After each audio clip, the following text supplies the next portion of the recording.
ये तस्वीर डरावनी है। ये जलती चिताएं, ये जलने के इंतजार में शवें निश्चित तौर पर डरावने हैं। ये लाशों का ढेर जमशेदपुर के पार्वती घाट का है। वैसे लौह नगरी जमशेदपुर में 3 श्मशान घाट है। एक मानगो का स्वर्णरेखा बर्निंग घाट, दूसरा बिष्टुपुर का पार्वती घाट, जबकि जुगसलाई के शिव घाट में खास लोगों का ही अंतिम संस्कार होता है। आप यहाँ जो तस्वीरें देख रहे हैं ये बिष्टुपुर के पार्वती घाट का है। सोमवार देर रात तक यहाँ लाशों का ढेर लगा रहा, जहाँ सोमवार देर रात तक कुल 23 शवों का अंतिम संस्कार हुआ। यहाँ इलेक्ट्रॉनिक भट्टी और लकड़ी से शवों के जलने का सिलसिला देर रात तक अनवरत चलता ही रहा। वैसे हैरान करने वाली बात यह है कि पिछले 1 महीने में औसतन 15 से 16 शवों का यहाँ अंतिम संस्कार हर दिन हो रहा है, यानी लगभग 500 शवों का अंतिम संस्कार अकेले पार्वती घाट में हुआ है। वैसे दोनों श्मशान घाटों का स्पष्ट आंकड़ा फिलहाल प्राप्त नहीं हो सका है, लेकिन अनुमान लगाया जा रहा है कि तीनों श्मशान घाटों को मिलाकर जमशेदपुर में 1200 शवों का अंतिम संस्कार हुआ है, जिसमें लगभग 192 कोरोना से संक्रमित मरीज भी शामिल हैं। वैसे कोरोना संक्रमित मरीजों के शवों का अंतिम संस्कार स्वर्णरेखा बर्निंग घाट पर ही किया जा रहा है। वहीं कब्रिस्तानों में दफनाए गए शवों का आंकड़ा डराने वाला हो सकता है। जमशेदपुर में कब्रिस्तानों की संख्या 2 दर्जन से अधिक है। वैसे स्मशान घाटों के ही आंकड़ों पर गौर किया जाए तो लगभग 1000 वैसे लोगों की मौत हुई है जो या तो गंभीर रोग से ग्रसित थे या बुजुर्ग थे अथवा अन्य कारणों से उनकी मौत हुए हैं। मतलब साफ है कि कोरोना से ज़्यादा मौतें हर दिन लौह नगरी में हो रहे हैं।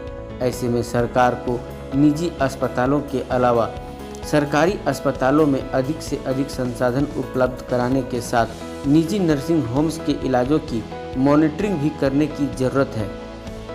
डॉक्टर कोरोना के कारण मरीजों की इलाज करने से डर रहे हैं। आखिर सामान्य रोगियों के लिए सरकार के पास क्या विकल्प हैं? सामान्य रोगी जाए कहाँ? सीमित संसाधनों से किसका इलाज हो, इसका जवाब हम बीमार सिस्टम पर छोड़ते हैं। बहरहाल हम आपसे यही गुजारिश करते हैं कि आप अपना ख्याल रखें, क्योंकि आपके लिए इस बीमार सिस्टम के पास कोई विकल्प नहीं है। India news viral Bihar Jharkhand की रिपोर्ट।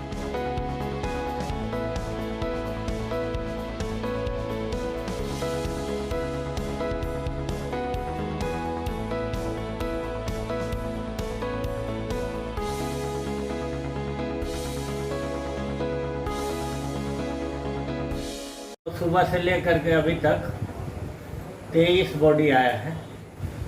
औसत आपका 16-17। यानी एक्चुअल में है कि हम लोग का एक फर्नेस ख़राब है, बन रहा है, वो भी 2-4 दिन में रेडी हो जाएगा। तो परेशानी ये है कि अभी एक ही फर्नेस हमारे यहाँ चल रहा है। डबल फर्नेस रहता है तो जल्दी जल्दी होता है। दूसरा बात है कि हमारे स्टाफ जो हैं लगभग डेली उनको 12-1-2 बज जा रहा रात, उनका भी सेहत का ख्याल रखना है। इसलिए हम लोग जब आ जाता है तो 12 बजे 11 बजे तक का जब कोटा पूरा हो जाता है तो मशीन में हम लोग नहीं लेते हैं। उसके बाद हम लोग लकड़ी में लोगों को सुविधा देते हैं। लकड़ी है हमारे यहाँ, स्टॉक तो अभी है। लोगों से हम लोग अपील यही करते हैं कि भाई आप सोशल डिस्टेंसिंग का पालन कीजिए, मुंह में मास्क लगाइए, पान गुटखा खा करके इधर उधर मत थूकिए, शौच या यूरिन के लिए आप लोग शौचालय का प्रयोग कीजिए। ये सारा चीज़ हम लोग करते हैं। उसका रिकॉर्डिंग भी है, आपको रिकॉर्डिंग भी हम अभी सुना दे रहे हैं कि अभी दिल से दिल को मिलाए एक दूसरे से सभी, ये कोरोना नहीं तो पकड़ेगा आपको, दूर भागेंगे अपने पराये सभी। मास्क, सैनिटाइजर और दूरी का रखे ख्याल आएंगे ये सब तभी। पार्वती घाट में शव यात्रा में आए हुए आप सभी भाइयों से निवेदन है कि